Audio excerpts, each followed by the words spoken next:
I'm a cycle breaker, and you just might be too. So what is a cycle breaker? Let's take a few breaths and think about this quote right here. Pain will travel through a family until someone is brave enough to feel it. I watched this video of a girl holding something wrapped up in a blanket. She takes it from her mom, who took it from her mom. She starts to hand the blanket to her daughter, and then she says, "Wait, do you deserve this?" And the daughter says, "No." She stops, opens it, and inspects each piece. Each piece is a little piece of trauma passed to her from past generations, and now she's looking at it to see what serves her and her daughter and what doesn't. This, to me, is cycle breaking. It's a series of steps that allow you to take a good, hard look at your family's patterns, behaviors, and core beliefs that have been passed down to you through words, actions, and even through genes. You then get to decide which parts of your experience you want to hold on to, carry with you, and pass along to your future generations, and which parts of the cycle you'd like to end with you. You want to end with you. You can then confront it head on and begin the process of healing it inside of you so that it stops there and doesn't continue into future generations. I didn't realize that I was a cycle breaker until last year. I always felt extra sensitive. The healing work that I was doing felt so heavy, like a weight on my shoulders. But the first time I heard the word cycle breaker, I breathed a sigh of relief. This all makes sense. I'm gaining the tools to break a cycle for myself and for my family. I think each person holds the ability to break a different family pattern and cycle in their lives. They just have to make the decision to do so. So I actually realized my past generations have broken cycles too.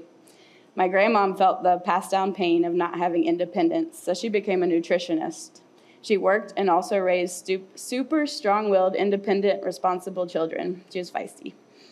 My mom took that independence and strength from my grandmom, yet she felt the pain of not being heard, not being able to speak up. She changed that by going to couples therapy with my dad so that they could learn how to fight fair. For me, the pain traveled through my family resulted in me feeling like I had to hide any emotion that wasn't happiness. The pain of numbing out and pushing down the tough emotions instead of feeling through them and expressing them. As a child, I didn't learn to embrace and express all of my emotions, just the good ones, and I'm here to change that.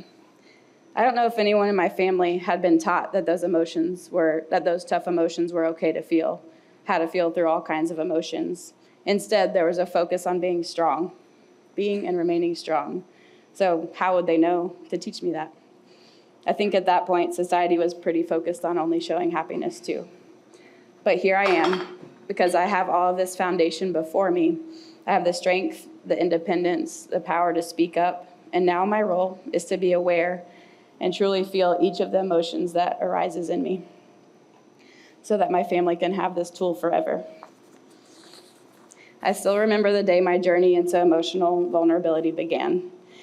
I was in my second year of my Peace Corps service in 2014. I had been crying all morning and stayed in my house so that no one would see me, because my belief for myself was that I had to be the one that was smiling and waving to everyone all the time. If I was anything else, I just needed to stay inside. I had always been that person. You're always so happy, always smiling. And I did have lots of happy moments. But something inside just felt different. I didn't let anyone see the rest. And quite honestly, I don't think I even knew the rest was inside me. Somewhere along the line, I learned that it was only okay to feel happy and anything else needed to be pushed down. But boy, did it come to the surface that day. And I clearly remember it. I was walking down this road right here after I thought I had gotten myself together. In the bright Dominican sun, sweating away, dodging the potholes, and tears started rolling down my face again. And it was like I had no way of making them stop. My usual words to myself just didn't work.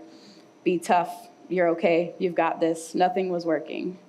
Which makes sense now, because it was every emotion I had never allowed myself to feel, forcing its way out of my body, bubbling up in me. I stopped and called the Peace Corps doctor and said, "I'm coming to the Capitol and I need you to help me." And that's when I started therapy at age 26. I didn't know it then, but this was my catalyst moment in which I took my first steps into knowing and understanding myself. first steps into being a cycle breaker for my family.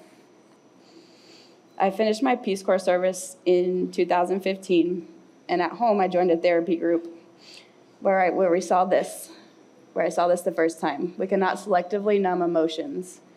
When we numb the painful emotions, we also numb the positive emotions. And I thought, oh, this is what I've been doing, and I'm going to figure this one out. I've continued with therapy for 10 years now. I got my master's in child and family studies with an emphasis on parenting so that I can both understand it for myself and so I can work with parents in the future. I became obsessed with attachment work, with neuroscience, with rewiring the brain, and I even started my own parenting support business. I can now share most emotions when they come up.